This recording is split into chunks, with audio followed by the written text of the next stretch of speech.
এটা তো একটা কপি পেস্ট চলছে প্রথম যা চলছে। মানে আমরা এর আগে যারা ছিলেন তারা তৃণমূলের যে প্রশাসন ছিল, বিশেষ করে মেয়র এবং মন্ত্রী একই মানুষ ছিলেন, অনেক দিন ছিলেন। তার আগেও আবার শোভনবাবুও ছিলেন অনেক দিন। তো তার আগে সুব্রতবাবু ছিলেন। 2002 সালে সুব্রতবাবু যখন মেয়র ছিলেন তখন একজন এক্সিকিউটিভ ইঞ্জিনিয়ারকে তিনি পানিশ করেছিলেন। তার কি ছিল, তার পানিশমেন্টের কারণটা কি ছিল? তার আয়ের সঙ্গে তার ব্যয়ের কোনো মিল নেই। তার অ্যাকাউন্টগুলো চেক করে দেখা গেছিলো কয়েক লক্ষ টাকা তার ব্যাংক ব্যালেন্স ইত্যাদি ইত্যাদি। তো বিল্ডিং ডিপার্টমেন্টের আগেও আমি বহুবার বলেছি, সবচেয়ে করাপ্টেড ডিপার্টমেন্ট হচ্ছে বিল্ডিং ডিপার্টমেন্ট। আর একটা হচ্ছে ফায়ার ডিপার্টমেন্টের, আপনার ফায়ার সার্ভিসের যেটা আছে, ফায়ার ব্রিগেড আর কি যেটাকে বলি আমরা, ফায়ার সার্ভিস ডিপার্টমেন্টের তাদের। এরা প্র্যাকটিক্যালি নেক্সাস একটা বানিয়েছে।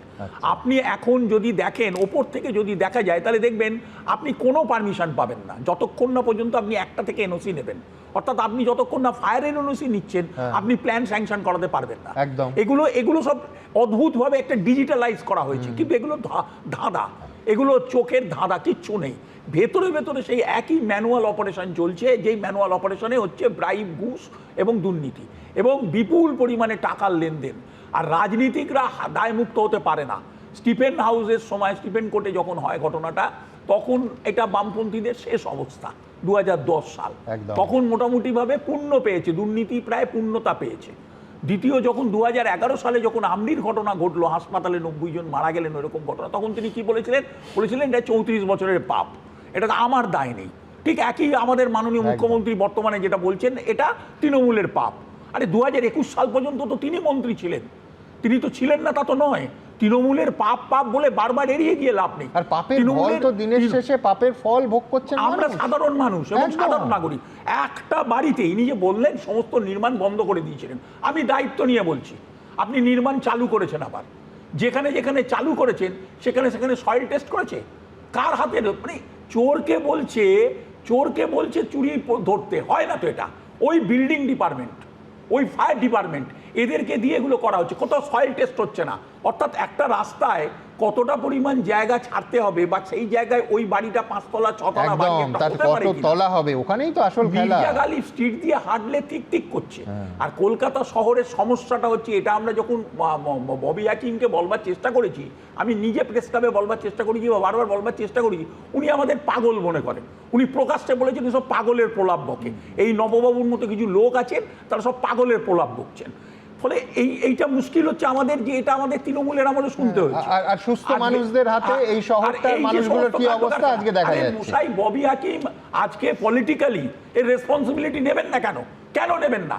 যদি এই দৃষ্টান্তমূলক শাস্তি আজকে সরকার এইরকম কয়েকজনকে দিতে না পারে, যে যারা এই সময়কালে ছিলেন এবং তাদের আমলে এইগুলো হয়েছে। কলকাতা শহরের অধিকাংশ জমি, উত্তর কলকাতা এবং পূর্ব কলকাতা, দক্ষিণ কলকাতার ভবানীপুর এই অঞ্চল, সব ঠিকা টেনেন্সির জমি। সেগুলো হস্তান্তর হলো কি করে? সেগুলো এই ধরনের বাড়ি হচ্ছে কি করে? আপনি একটা বাড়ি হলে পরে কমপ্লিশন সার্টিফিকেট পাবেন না, তার কারণ ওনারশিপের জায়গাটা নেই। কালীঘাটে ঠিকা টেনেন্সির বাড়িতে কি হয়েছে তো আমিও জানি, সবাই জানে, আপনিও জানেন, আমিও জানি। ঠিকা টেনেন্সির জমিতে এইভাবে চলছে। আর এক হচ্ছে জলাশয় বোঝানো, অর্থাৎ দুটো ধরনের জমির চরিত্র। আর হচ্ছে সরকারের জমি। এই তিনটে জমি নিয়েই তো কারবার। তাহলে সরকার দায়বদ্ধ এড়িয়ে যাবে কি করে?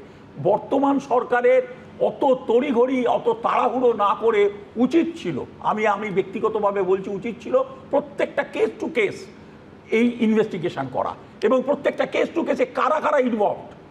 আজকে মির্জা গালিব স্ট্রিটে তো চোখে দেখা যায়। এর জন্য কি বিরাট তদন্ত কমিটি করতে হবে নাকি? একদম। যে পরিমাণ জায়গা দুটো বিল্ডিং এর মধ্যে ছাড়ার কথা নেই তো। আপনি বললেন 90টা বাড়ি নাকি বেআইনি একজনের, তো 90টা বাড়ি বেআইনি, তো সে বাড়িগুলো কোথায় হয়ে গেল? সে বাড়িগুলো কোথায় গেল? অদৃশ্য হয়ে গেল 2 মাসের মধ্যে। 4 মে যাকে বললেন তিনি ওয়াশিং মেশিনে চলে এলেন, অথবা ভালো তৃণমূল হয়ে গেলেন, ভালো হয়ে যাচ্ছে। আর ওপরে বসে চোখ মোটকে মোটকে তারা কথা বলছেন, অন্যকে ইশারা করছেন। এসব অসভ্যতা আমাদের চোখে দেখতে হয় টেলিভিশনের সামনে বসে। এগুলো চলতে পারে নাকি? দিনের পর দিন এই জিনিস চলতে পারে নাকি? মানুষ, এটার কিন্তু পাপ, এই অন্যায়, এ কিন্তু বেশি দিন মানুষ মানবে না। যেমন 15 বছরের শাসন মানেনি, হ্যাঁ, বিজেপি আজকে ক্ষমতায় এসছে, তৃণমূলের এই অন্যায়, এবং অন্যায় মানে শুধু বলতে হবে পাহাড় প্রমাণ অন্যায়, এই অন্যায় এবং দুর্নীতিকে প্র্যাকটিক্যালি হাতিয়ার করে, এবং সত্যি সত্যি দুর্নীতি এবং অন্যায় ছিল।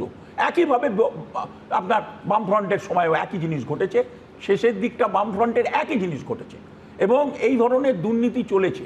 এবং তার পরিণতি কি হয়েছে সবাই জানে। 34 বছরের শাসন কেউ কোনোদিন ভাবতেই পারেনি যে সূর্যাস্ত হয়ে যাবে, হয়ে গেছে তো।